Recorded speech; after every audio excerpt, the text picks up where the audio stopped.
ವಿಪರೀತ ವೇಗದ ಯುಗದಲ್ಲಿ ತುಂಬ ಬ್ಯುಸಿಯಾಗಿ ಕೆಲಸ ಮಾಡ್ತಿರುವ ನನ್ನ ವಿದ್ಯಾರ್ಥಿಗಳು ಸಿಗ್ತಾರೆ. ಮಾತಿಗೆ ಹೇಳ್ತಾರೆ, ನೀವು ಬಿಡಿ ಸರ್, ಆರಾಮಾಗಿರ್ತೀರ, ನಾವು ಖಾಲಿ ಚಕ್ರ ಕಟ್ಕೊಂಡು ಓಡಾಡ್ತಿರ್ತೀವಿ, ಕೆಲಸ ಮಾಡಿ ಮಾಡಿ ಮಾಡಿ ಸಾಕಾಗ್ಬಿಟ್ಟಿದೆ ಸರ್ ಅಂತ ಆ ಹುಡುಗ ಅಥವಾ ಹುಡುಗಿ ಹೇಳುವಾಗ ನನಗೆ ನಗು ಬರುತ್ತೆ. ಈ ಕೆಲಸ ಎಲ್ಲ ಬಿಟ್ಟು ಆರಾಮಾಗಿರ್ಬೇಕು ಅನ್ಸುತ್ತೆ ಸರ್ ನಿಮ್ಮ ಹಾಗೆ ಅಂತ ಹೇಳ್ತಾರೆ. ಅದಕ್ಕೆ ನಾನು ಹೇಳೋದು ಅವರಿಗಿಷ್ಟೆ, ಕೆಲಸ ಮಾಡದೆ ಇರೋಕ್ಕಾಗಲ್ಲಪ್ಪ. ಯಾಕೆ ಅಂತ ಯೋಚನೆ ಮಾಡಿ. ನೀವು ಜೀವನ ಇರುವವರೆಗೂ ಉಸಿರಾಡ್ತೀರಿ, ಉಸಿರಾಡೋದು ಒಂದು ಕೆಲಸ ತಾನೆ. ಆಯಿತು, ನಾನು ಕೆಲಸ ಇಲ್ಲದೆ ಸುಮ್ಮನೆ ಕೂತಿದ್ದೀನಿ ಅಂತ ನೀವು ಅನ್ಕೊಂತೀರ, ನನಗೇನು ಯೋಚನೆ ಇಲ್ಲ ಅಂತ ಅನ್ಕೊಂತೀರ.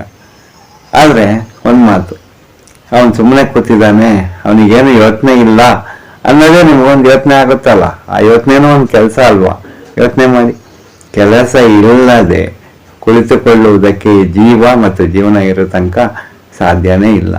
ಕರ್ಮ ಮಾಡ್ತಾನೇ ಇರುವಂತ ಭಗವದ್ಗೀತೆ ಹೇಳೋದು ಇದಕ್ಕೆ ಅನ್ಸುತ್ತೆ ಅಲ್ವಾ ಅಂತ ನಕ್ಕೆ ನಾನು. ಅವ್ರು ಏನು ಹೇಳದೆ ಸುಮ್ಮನೆ ನಕ್ಕರು. ನಿಮ್ಮ ಹತ್ರ ವಾದ ಮಾಡಿ ಬದುಕಕ್ಕಾಗಲ್ಲ ಸರ್ ಅಂತ. ನಮಸ್ತೆ.